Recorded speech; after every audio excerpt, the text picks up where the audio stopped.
The views expressed on Science for the People are not necessarily the views of this station, its affiliates, sponsors, or advertisers. This week on Science for the People, we're learning about the limits of the human body and the essential science of survival.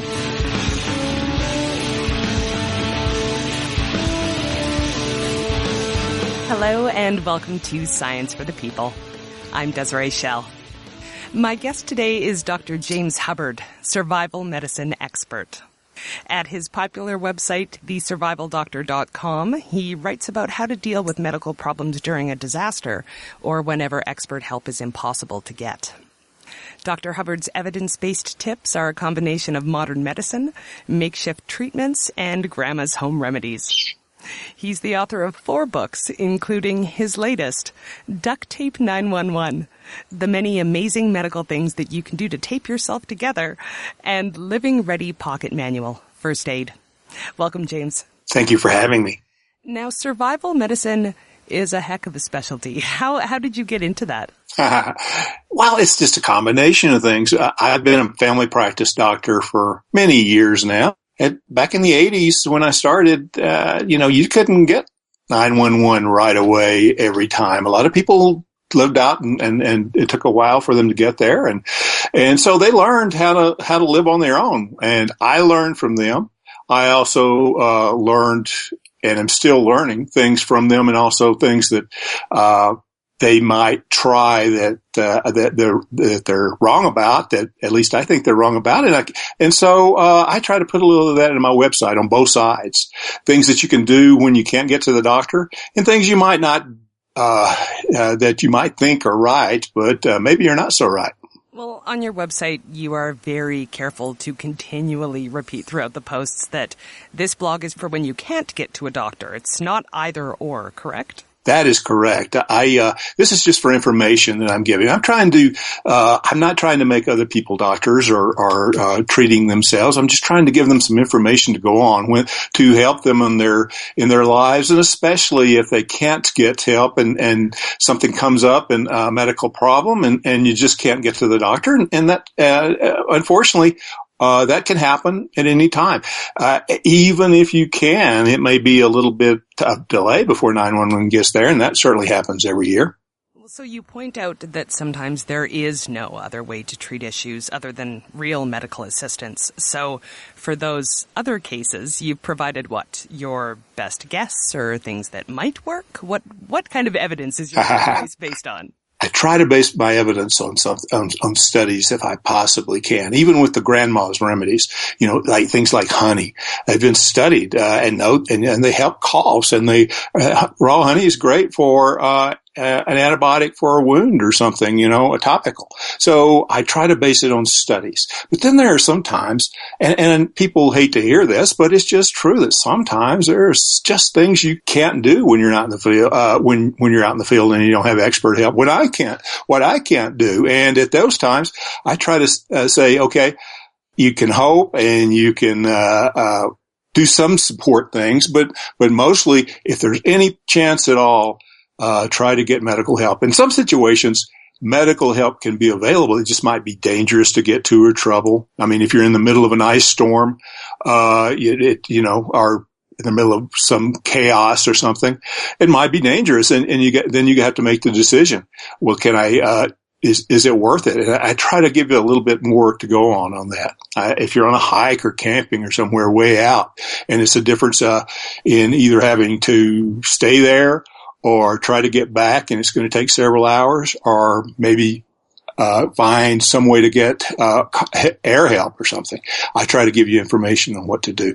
Well, you cover such a range of topics, everything from how to disinfect water to how to treat stab wounds. So let's talk about some specifics that you do cover on the website. And I'm going to give you a scenario. I will set the stage. There's a massive storm. The news is reporting flooding everywhere. An old tree is struck by lightning and it crashes through your front window. On the way down, it takes out a power line and the lights go out. So while you're fumbling around in the dark, you cut your leg on glass, and it's a rather large cut. So what do you do? Hey, that's a great scenario. I love scenarios. In fact, I use them for teaching all the time. Okay, first off, Well, what you do is you put pressure on the wound. That's one of the things you should have a reflex in your mind. If you see bleeding, put pressure on it, direct pressure.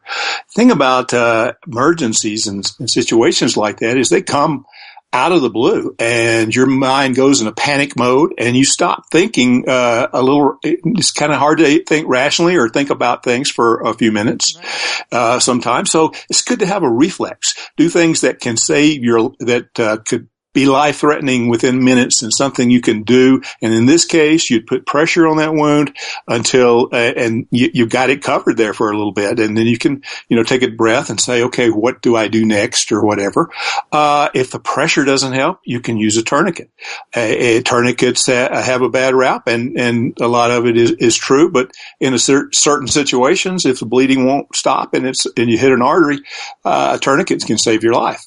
What if instead of a cut being on your leg, you actually have a tree branch poking through it? Now, a tree branch poking through your leg. Now that's pretty good. I have seen this happen to somebody's arm in front of me. Very my goodness! If I were to be able to get help within a certain amount of time, within a day or whatever, I'd leave that tree branch there. If there were a lot of bleeding, I would try a tourniquet above it, or I would put pressure on it.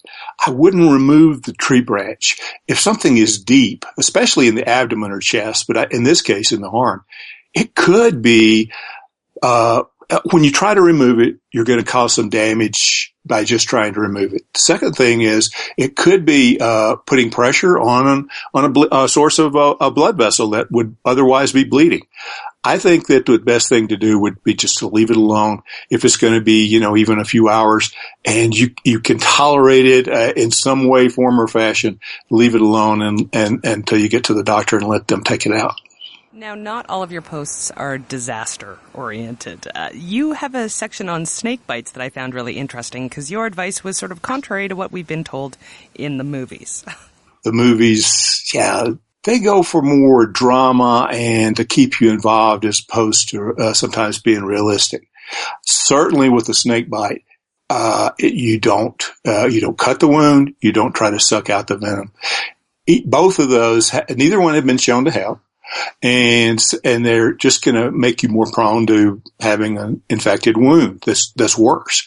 Most snake bites, even the venomous snake bites, people live through them. Here in North America, people live through them. They can have a severe swelling sometimes.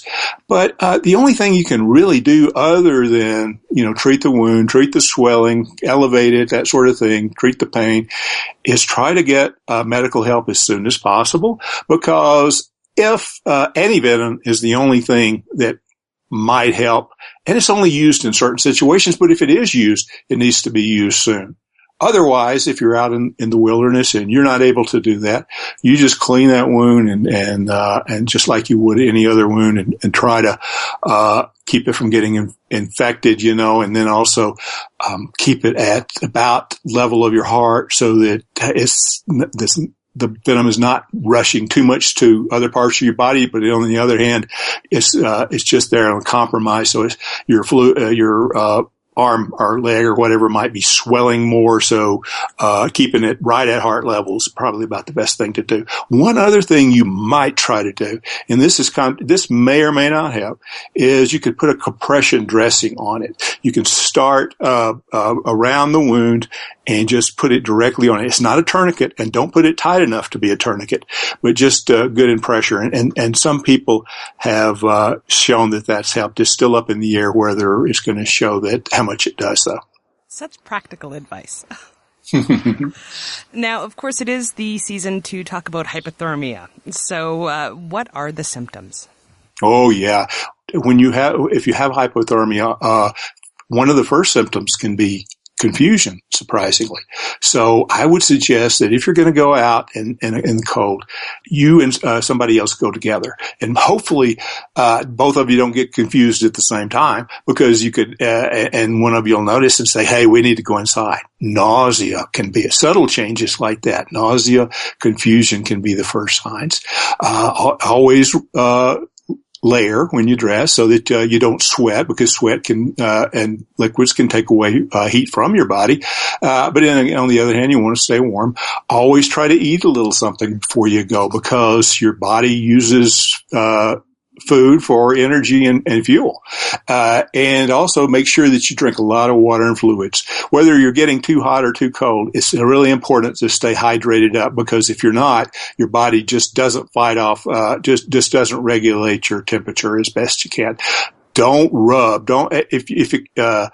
In a situation where it really might count, don't start rubbing your body or your arms. You make yourself feel warmer, but you're bringing your blood to the surface of where the heat can escape. And what your body should be doing and trying to do is keep as much blood as it can toward the core where your organs are, and keep those good and warm. And sort of the same goes for alcohol then. It does. It goes for alcohol. Same thing.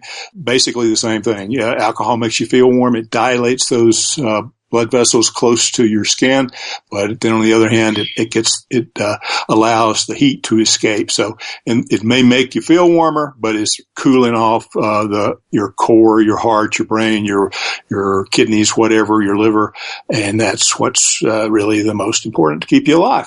And I think one of the things that you mentioned in that post that I found valuable was the reminder that it doesn't have to be freezing outside for you to become hypothermic. And that's certainly true. People get hypothermic in 50-degree weather. If you get wet, heat escapes, conducts through water about 30 times better than it conducts through air. So if you get wet, that's the problem. If you get overtired or over fatigued, or have health problems, those can also be problems and can make you more prone to get hypothermic even in the temperatures above freezing. You say in one of your posts on the topic, and this will stick with me forever, no one is dead until they're warm and dead. Can you explain that? That's one of those kind of semi-morbid things that emergency people say. And the thing is that if a lot of people have been revived once they've warmed up from their body has warmed up from a cold. So in a situation where somebody is hypothermic, really hypothermic, and it's possible they could still have a weak heartbeat. And if you jostle them around, number one, this is a little off, but if you jostle them around too much, it can, the heart is real irritable when it's cold, and you could cause an irregular heartbeat that could be life-threatening. But back to the other, what you do is you, continue to resuscitate, continue to breathe for them. In some cases, you might do chest compressions, especially if they're in a drowning situation or something, and you try to get them back and to some facility where when they get warm, people will have things on hand that could help, things like electroshock or something like that for the heart. And it's because when they warm back up, it's certainly possible that they may still be alive and may be in pretty good shape, their brain and everything. Certainly happened. This is Science for the People, and I'm talking to Dr. James Hubbard, survival medicine expert and the man behind thesurvivaldoctor.com. Now, you also provide advice for conditions that probably aren't lethal. They're just painful or annoying. And that makes sense for your blog, because if there is a disaster and emergency rooms are too full or unable to treat you, they're probably too busy for your eczema. That's true. And things like that, eczema and skin problems that you would otherwise maybe not think about so much. You get a little crack in the skin or something, and it gets infected, and you don't have anything to treat it with, and all of a sudden something that's usually fairly common can turn into something severe. So prevention is really key, and one of the preventive things is to try to keep that skin moist. If you get out in the cold weather damages the oils on your skin, so that they just don't work as well, and the oil is what partly prevents you from more skin damage. It also keeps the moisture in, and so you damage that oil, and your skin's going to dry out and crack, and so keep it moist, keep it hopefully covered if it's really cold. But get whatever you want to use for oil type to help protect you, whether it's anything from your favorite moisturizer to some petroleum jelly or whatever you have on hand is the thing to use to do that, as opposed to letting it crack and dry and become infected. Another good example is pinworms. What causes pinworms? Pinworms come from person to person. Most of the time you'll see them with kids in school, and they're so contagious. They're little tiny little eggs. Sometimes they can even float in the air. They're so tiny, and they get under fingernails. They get in the bed, and somebody touches their face and ends up with a hand in the mouth or something. You touch your face, no matter whether you think you do or not, multiple times per day, and you have the worms. And then the worms go through your system. They go into your intestinal system, come out the other end, but at some point, again, it's so easy to get them. Once one family member gets them or one close contact gets them, typically everybody's going to get them. They're uncommon, can get on a toy or something like that. They're little tiny little worms. They usually are not that much of a danger. They can drive you crazy with the itching, rectal itching, which especially comes on at night. Rarely they can cause some abdominal problems, but usually they're more of a nuisance. And they're so hard to treat unless you treat everybody and treat the clothes and everything that could be, have the pinworms in there. And especially during a disaster situation, hygiene and washing isn't really at the foremost. It isn't, and people are close together a lot of times. Yeah. So are people more at risk for things like this during a disaster situation? Yeah, especially if there are crowds. Something like if you were to go to a disaster center, be sure to take you some alcohol wipes, some that the 60% alcohol or better. Be sure to take your, some things that will other things you can think of that might protect you. You might even want to take some disposable gloves. You might even want to take a mask and things like that because you're so close to everybody, so everything's going around. If there ever, it can be hygiene. Definitely. But then on the other hand, the cleanest people in the world can get pinworms and other things if somebody, they just become exposed to it. Same with head lice, same with body lice, same with, body lice usually is more typical of close contact and not washing very much. And especially because the lice stay in the clothes actually and get off. And body lice are one of those things that can cause diseases. Pinworms and head lice, nobody wants them, but they're not going to cause any life-threatening problems usually. Now, I love the post on how to tell if you have a concussion. Can you walk us through that? Yeah, concussions have become much more in vogue these days. When I first started, people really didn't think that much about them. If you didn't get knocked out, you didn't worry. But as we come to find out, especially during sports and things, it is a worry. You don't have to get knocked out. Basically anything, you have head trauma and you have a symptom from it. You become nauseated for more than, a minute or two. You got a severe headache other than you're going to have a headache where you get hit probably, and that's different. But if it's a really, inside headache, you get dizzy, you lose memory, whatever, stuff like that, you do get knocked out. Any of those things. And we've come to find out that not only do you have to decrease your physical activities, but you have to decrease your mental activities too. Kind of hard to tell those kids not to, our adults these days too, I guess, not to be on those computers playing games or anything.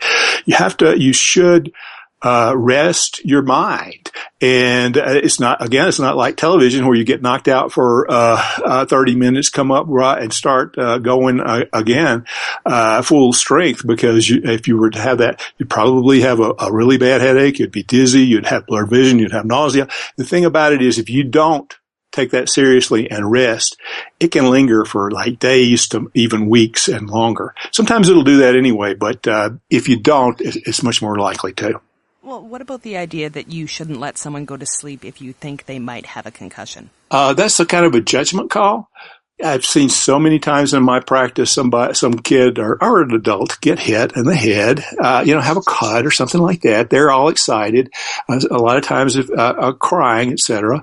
And then I tell the parents, look, they're worn out. They're going to want to sleep. Everybody's got to sleep some. Let them sleep at the regular time. Wake them up. If they're not easily arousable as usual, then you get worried. Now, if it were a more severe head injury, I would say you're going to have to wake them up regularly, every 15 minutes, 30 minutes for a while, then space it out further and further. Check them, make sure, they're oriented. They know where they are, make sure their pupils and everything are okay. And then let them sleep and gradually, make sure that they do okay. But everybody has to sleep. And, even, if you get knocked out, it's going to sleep is not going to make it worse. If you get knocked out and you go to sleep, it's because of it's kind of the other way around. If you get knocked out and you go to sleep, then it's because of the injury. The actual going to sleep has nothing to do with it. How bad it's going to be or whatever. So, sleeping is fine. Just, be reasonable and keep a close eye on people. See, now this all sounds extremely reasonable, but I did notice a bit of a controversy on your site over vaccines. Can you talk about just a bit about what happened there? Well, some people hate vaccines, and so yes, I have decided not to try to just stay out of that completely, because I think that some people you just can't talk into that vaccines are good in any way. They'll come up with something and you say, okay, well, the studies have not shown it. Well, they'll say, well, something else, or the studies are wrong, or somebody is trying to keep you down, from those studies. I say, if they don't want vaccines, okay, fine. I mean, I think as a public health, concern, if we all got vaccines, but there would be much, much less disease. If part of us got vaccines, they're not 100% effective. They do have side effects. And so, people even with vaccines are occasionally going to get sick, but they're going to decrease the risk of you getting the disease.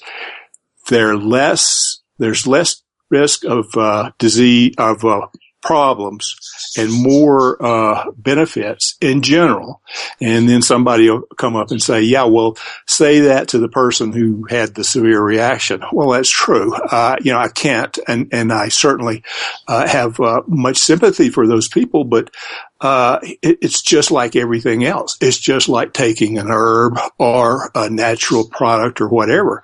If it is effective in positive ways, there's always a possibility it'll be there'll be negative benefits, and you might be one of those people that could have a really bad side effect. Some vaccines are more effective than others. Again, take your choice. But I'm a proponent of vaccines, a proponent of people having a choice on whether to get them also. Well, and you will get no argument from anybody on this show about that. But some of your readers were definitely angry. But throughout your website, you've always been very upfront about how your advice is tailored to when there isn't medical attention available, and that people should take preventative measures to avoid illness in the first place. And vaccines fall in line with that thinking. So why do you think your support of vaccination was surprising to some of your readers? I think that some of the readers just look for those types of things. Some of them just are out there so anti-vaccine that they look for whatever, and I had accusations that I was trying to kill people and things like that. I mean, but I don't think that's the majority of people. I think that the majority of people would either somewhat agree with me, or at least not go that far and be violent. And when you start doing that, when you start saying things like that, I think you probably don't have a very good argument other than just, an accusation or something. I think that, prevention is definitely, better than treatment on everything. And these same people, would say, try to prevent by healthy eating or whatever. I agree with that too. But the vaccines are one way. I think one of the things is a lot of us around here in North America, we've gotten a little spoiled in that we don't get these diseases like some of the other countries. I mean, polio is virtually wiped out. And but some of these other diseases are not in other countries, and they could always come here and, if you're not vaccinated, you're probably going to be at least somewhat of an increased risk for most of the diseases. There's been some whooping cough here lately, and people who've had the vaccines have had it, and people who have not have had it. And so there's been one of the. I hate to get into something trying to completely make excuses or whatever for one side or the other, but way I understand it on whooping cough is the vaccine is a little different than used to. They've taken out some of the ingredients that some of the anti-vaccine people didn't like. And when they took that out, it just doesn't work as well. And it only works for sometimes a few years as opposed to longer than that. And, so that's one of the reasons. I'm sure there are others, but, and again, there's that one situation versus, multiple others where it helps. Well, and one of the things that I was wondering is I definitely perused the comments on your site, and I think that some people might frequent your site, along with a number of other people, of course, but in order to avoid the medical industry altogether. And I think I got the sense that they felt like it was a betrayal of you to advocate for the vaccines.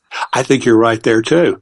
I think but I think if you look at anything I say on there, I'm a medical doctor, family practice, and I believe in conventional medicine. I believe in also looking at other sources. I try to get what has a little proof out there. A lot of the things that are non-conventional medicine don't have proof because they haven't been studied, so we don't really know. Other things have actually been shown not to work, and then again, people get mad if you say, "Okay, these things don't work; these other things do." Just because something is natural, or you can, whatever, even if it's a food, doesn't mean that it's better for you. It definitely can, but not always. I think that if you don't know and you don't have such studies and things, and let me say about the studies and everything, that I know they're wrong at times. I just think, from years, to years, we find that something, it wasn't quite the way we thought it was. Maybe something works or doesn't work or whatever. But I think that if you're in doubt, you should think, is there anything out there, convention or not, that has been proven to work? If so, then I would not substitute something else for it. You might add it, and I would also make sure that whatever you use is not harmful to you. I'd read up on it. I don't care what it is. It can be, everything has a potential harm. As if it has a potential good thing about it, it has a potential bad thing about it. And then I'll also worry about cost. If it's going to cost you a lot of money, I'd certainly look into, to make sure that there was a little proof behind it somewhere. You're listening to Science for the People, and I'm joined by Dr. James Hubbard, survival medicine expert, about how to deal with medical problems during a disaster or whenever expert help is impossible to get.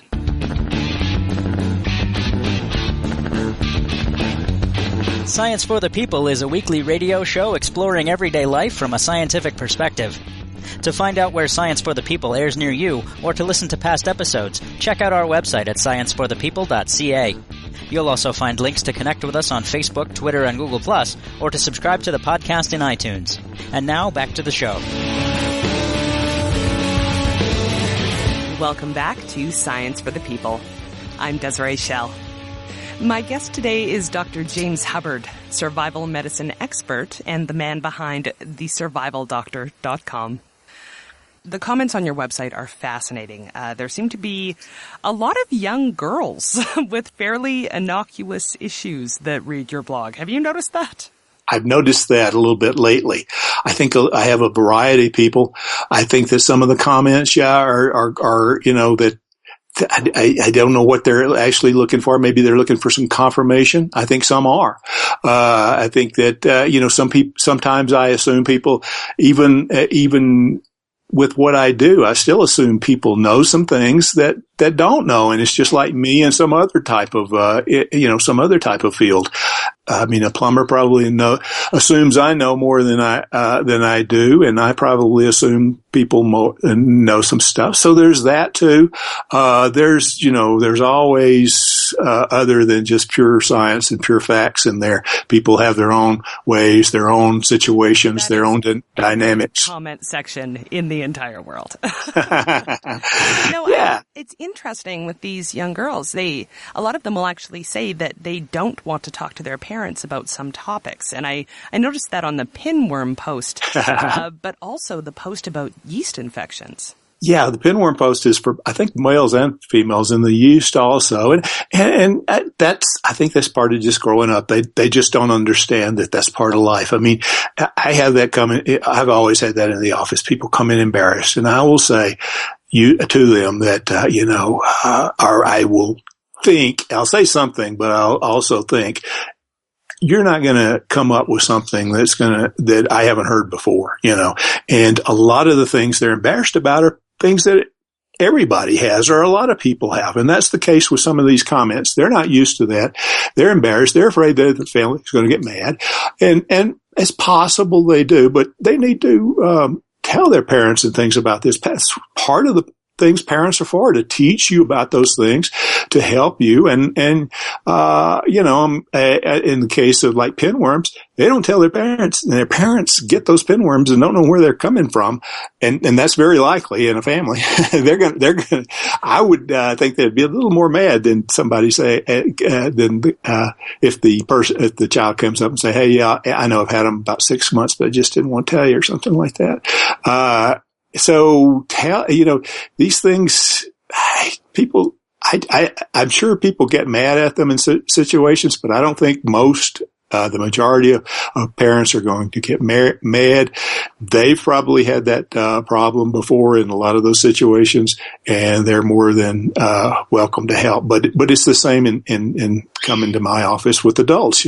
People come in and they're embarrassed about things, and I can see their point, but the other point is, you can be embarrassed and suffer with the problem, or you can go ahead and tell it, or tell it to the right people and get it solved. And, who cares what the person thinks? I'm just happy that these girls, even if because let's face it, they might never tell their parents. They might just avoid it until it becomes something that's actually an emergency. So regardless, you treat these girls very respectfully in your website. And you answer their questions, which is fantastic. I try to, and I never want to come between. I never want to come between a healthcare provider and their patient, and I certainly never want to come between a parent or someone else and some child. So I try to walk the line, but sometimes I don't think they also understand that, I've never met them. I don't know anything about them. I haven't checked them. Whoever knows them I'm glad to give them general advice, but, for their specific problem, they need to, have somebody that actually, is hands-on with them. But it's interesting because again, just looking through the comments, you see these trends when you sort of read them all together like I did. So there's the young girls aspect, but there's also, there are a lot of commenters who just want advice as to whether whatever condition they have actually does require a doctor or not, because they don't have insurance. Yeah. And I hope that I helped that with my, overall information. Certainly I think that's has always been a little bit of a problem. You don't want to go to a doctor and spend money when you can treat something at home. On the other hand, you don't want to miss things. And again, that's so individual. It's really hard for me. I can give them information, and then they're going to have to decide for themselves, what to do, because it's such an individual thing. And I certainly don't want to be responsible for somebody not going to the doctor that should. Some of them have obvious problems, and they say, okay, I cannot go to the doctor. What can I do? And I've got to tell them, look, this is, although it may be expensive, it may be a lot of other things. It's not impossible to go to a doctor for a life-threatening or health-threatening problem at present, and that's what you need to do. And you do that. You tell many, many people to get their butts to the doctor. I've noticed that, which is great. But it's interesting that on a survival medicine website, you have all of these different people with non-disaster related questions. I find that really interesting. But in addition, you do have people that are living in rural Haiti, doing some kind of work out there, that are using your site to sort of diagnose and treat themselves, because there literally is no way to get to the doctor. The nearest doctor is 200 miles away. That's very, that's my favorite part, on people like that. I've had some, missionaries who have been treating people and maybe have internet, but, at times, and they've gone to my ebooks on burns or something like that, and have been able to, it's been able to help them somewhat on people that just don't have any other alternative at all. That's really, things like that really keep me going. I do have to mention that I was a bit disappointed that emergency tracheotomies weren't covered. I thought about covering that. I mean, it's possible. It's always, I guess I'm like everybody else. I don't want somebody to do that and then blame me when they do it wrong. Or do it, say, oh, this person, needs a tracheotomy and they're still breathing. I mean, I've also had people, tell me, that,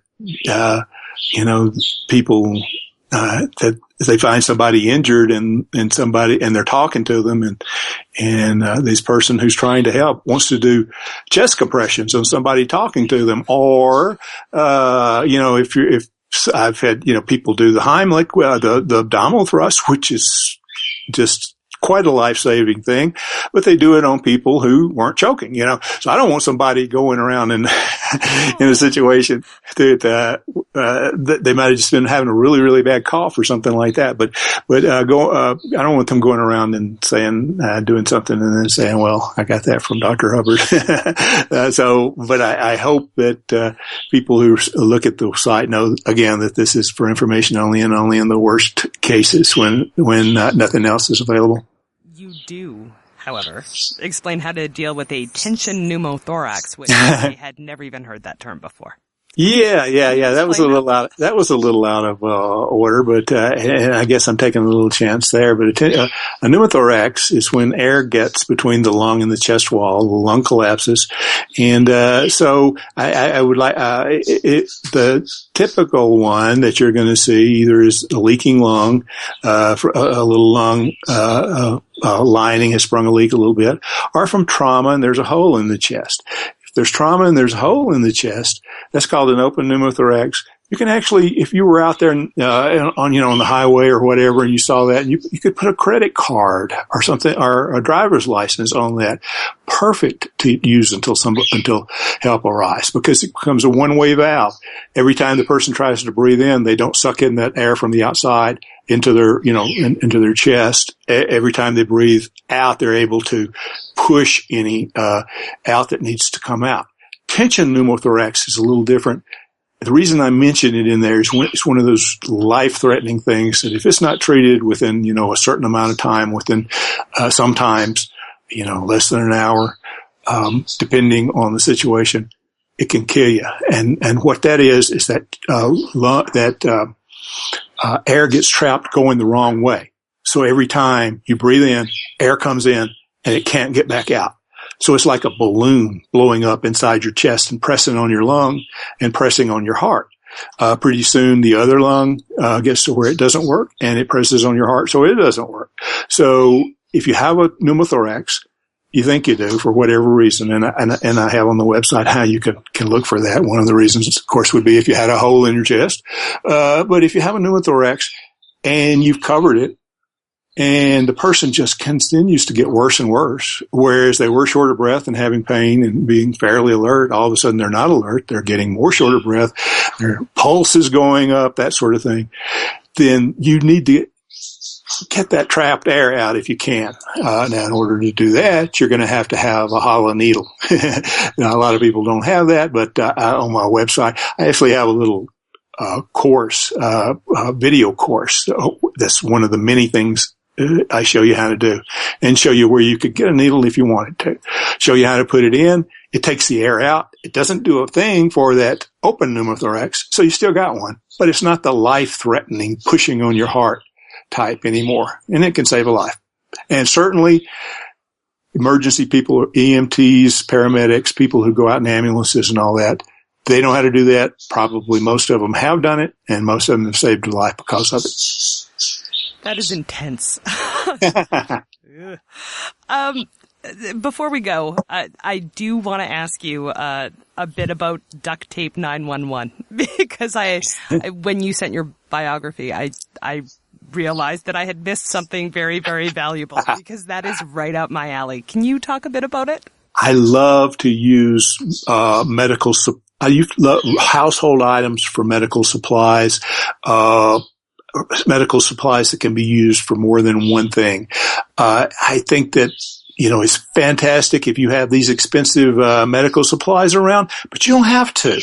If you don't have a tourniquet, you can use a belt. It's not as good and doesn't work as well, but we're talking about not having anything else. Same thing, you could use some duct tape. So I thought, there's so many things. Everybody knows about duct tape. Most people love duct tape, but I didn't see much out there on the medical uses that you can do with duct tape. So I wrote a book, illustrated. I think it's a fun read. I think it's a great gift for the holidays. And I've had a lot of people that have thought so also. And you learn something. So it's entertaining. People that have told me they can't put it down, but then you are also learning something. You're learning how to use a tourniquet, how to make duct tape from a tourniquet using duct tape, how to close a wound. Most people may already know, but how to treat a wart, get a wart off with duct tape. I've got about 20-something things in there, medical uses of duct tape. Certainly how to make a bandage over the chest. How to, just all sorts of things.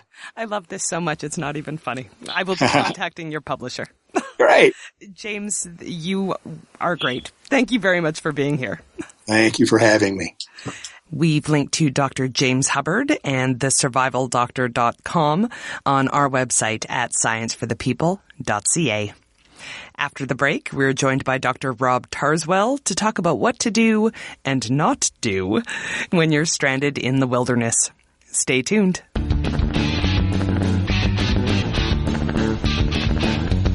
Science for the People is a weekly radio show exploring everyday life from a scientific perspective. To find out where Science for the People airs near you, or to listen to past episodes, check out our website at scienceforthepeople.ca. You'll also find links to connect with us on Facebook, Twitter, and Google+, or to subscribe to the podcast in iTunes. And now, back to the show. Welcome back to Science for the People. I'm Desiree Schell, here with Dr. Rob Tarzwell. And Rob is a clinical assistant professor on the Faculty of Medicine at the University of British Columbia and the man behind the YouTube video series 1 Minute Medical School. Welcome back, Dr. Rob. Thanks for having me. So just for people who have heard you on this show before, they might not know that you are not only a doctor, but you did some time in the Air Force. That's right. It's my deep, dark secret. Well, it's not dark, nor is it secret. It just doesn't come up much. I was an anti-submarine warfare navigator in the 1990s. And you are also a psychiatrist. Right. Now that makes you perfectly suited to talk about what I want to talk about, which is how to survive in the outdoors if you don't particularly want to be there. Let's start with a scenario. So you're driving along a deserted road and your car breaks down because apparently today is not your day. So now what? Walk us through what we should do. I think that would depend on the time of year. So, of course, you being prairie person these days know that once it's wintertime, you don't go anywhere without blanket, gloves, maybe some extra gas, some sand in the back of the car, things like that. But what are we talking about here? Oh, well, let's go with that, since I do live in Alberta. So it's snowy. It's terribly snowy. It's horrible. Actually, today we're supposed to get, I'm not even joking, 20 to 30 centimeters. So everyone else who does not live in Alberta, feel free to pat yourselves on the back. But yes, so someone like me, the car runs out of gas in the middle of nowhere. What should I do? Well, okay, so if the cars run out of gas, you're in big trouble. You probably only have maybe an hour or two before you're heading into hypothermia. So it's really important to figure out what you're going to do to conserve as much body heat as possible. That's probably going to involve staying in the car rather than walking away from it. There are lots and lots of people found dead in the middle of fields who think they can walk to safety. In the prairies especially, it's like the Las Vegas Strip. Everything's a lot farther away than it looks. That house you see out, or that light you see out in the distance, that could be 5 kilometers away. And if you're in a ripping gale, forget it. You're not going to make it. So yeah, staying in the car. Ideally, you have a proper survival kit, but if you've run out of gas, you probably don't. So you're going to need to figure out how to stay warm. So that's bundling up whatever clothing you've got, getting into as compact a shape as you can, because the tighter in you are, the more like a sphere, your volume to surface area ratio goes up, so you radiate less heat. Because if you take, say, some silly putty and you stretch it out, that's going to radiate its heat a lot faster than if it's all packed into a little ball, even if it's the same mass or the same volume. Well, under any circumstances, should you leave your car? Because what if you're there for 24 hours, you haven't seen any help coming? Is it a better idea to leave at that point, or not? Or just never? Well, there's actually several good reasons to stay with the car. First of all, you probably haven't gone far off the road. So your best chance of somebody coming by is on that road that you've just gone off of. You can, if you see cars coming, because of course you're going to be watching, then you can very cautiously conserve your battery power by turning on the four-way flashers or the headlights to try and get someone's attention. So leaving the car, I think, that would only make sense if you are absolutely certain where you are. The weather is not life-threatening, and you know you can make it, or you've got, if you've really sort of screwed everything up and you don't even have a cell phone, yeah, I think really you kind of need to stay in the car, because the people who are expecting you and the people who sent you are going to know you didn't show up where you were supposed to show up. Unless you're a complete loner who lives in the shack in the woods. But, well, let's go there. Okay, so you're a complete loner, you have no cell phone, and even if you had a cell phone, you have no friends. So, you're stuck in the car, you've been there for, let's go back to 24 hours. Yeah. So how much food do you really need to survive? How long can you survive? Well, interestingly, it's not so much the issue that you need calories, but after about 24 hours, you haven't been eating any carbohydrates or simple sugars, so your body switches energy systems. You go from carbohydrate burning primarily to fat burning. You go into a ketotic or ketone body producing state. And that is a good survival maneuver, but unfortunately it's not as energetic or energized a state as when you have simple sugars available, like from carbohydrates. So if you need to change a tire or cut down a tree or go on a long walk, you're going to be in much bigger trouble trying to do that, because you're simply just going to be weak and tired. So how long can one actually last without food? Oh gosh, well, if you remember the IRA political prisoner strikes in the UK in the late 70s, remember Bobby Sands? He lasted, a good long time before passing away. What was it? Something like 77 days? Okay, so you're not gonna starve to death. probably in your car. Probably not going to starve to death in your car. No, the biggest enemy is going to be hypothermia. Okay, well, let's switch the scenarios. It is a lovely time. It is, well, let's not say lovely. Let's say you're in the desert. Okay, now there's maybe you have some food, but you have no water. That's a big problem.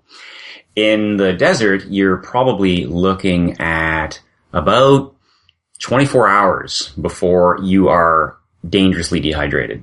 That's it. 24 hours. Oh, yeah. Because when you're in the desert, you're going to be sweating significantly. So that could be, oh gosh, let's take an average 70 kilogram adult who's about 2/3 water. That's going to be, say, 50 liters of water.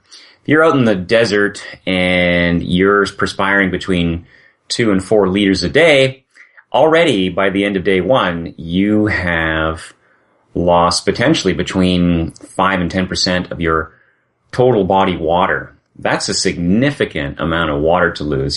Because the concentration of everything else in you is going up, and then you're getting into problems with your blood is starting to thicken. This is creating all kinds of problems with cellular action, and you just are in all kinds of trouble. Well, now, what can you do to avoid that, beyond, of course, having water with you? Is there any way that you can rehydrate yourself if you have no water? Well, there are certain things you can do, like don't travel during the day. If you're going to try and travel in the desert, travel at night. During the day, do your best to find and stay in some kind of shade from the sun. Now, I mean, that's a little easier if you've magically got your car again. This time you don't want to be inside the car. You might want to be beside the car, as long as you're out of the direct solar radiation. So like under the car. Well, sure. I suppose it depends on how bad the sandstorm is that got you off the road or whatever the heck it was that happened. Now I have to ask, because of course I do. Should one drink their own urine? One should not drink their own urine because... The movies lie, Dr. Rob. They have been known to do that. But if you think about what your kidney's job is, it is essentially to excrete your waste as efficiently as possible. And to do that, it concentrates it. So in a sense, the urine you're producing is the most concentrated water that you can produce from a solute point of view. So it's going to be always, unless you have some sort of strange disease like diabetes insipidus, which means your kidney can't concentrate and water is just going straight through you, in which case you've got bigger problems if you're out in the desert. Whatever you are voiding is going to be ultimately more concentrated than whatever's remaining inside of you. So if you drink that, all you are doing is elevating the concentration of solutes in your body. Okay, so no drinking urine. Don't drink your urine. And then ultimately what's going to happen, your kidney has a maximum concentrating capacity above which it can't go. We humans have really horribly inefficient kidneys that can concentrate approximately 2 to 2.5 times. And that's under a real challenge of the typical concentration of solutes in your blood. Whereas something like, the Australian desert mouse is able to concentrate 500 to 1,000 times the amount of, or the concentration of solutes in its blood. We just kind of got the raw end of the deal when it came to kidney evolution. So now what about the idea that one should suck on rocks or things of that sort? Does that work at all? Well, it could be something like a comfort as a way of dealing with dry mouth.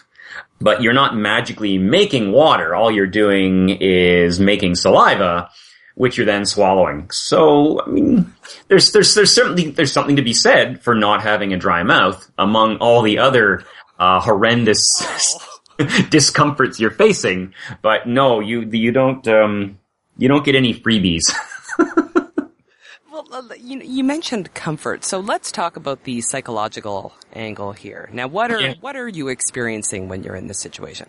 That really depends. There's quite a bit of interesting psychological research on the people who survive and the people who don't. Now, of course, it's one of these situations where the research is epidemiological in nature because you can't ethically run experiments putting people out in the bush and saying, well, we might come back for you, we might not.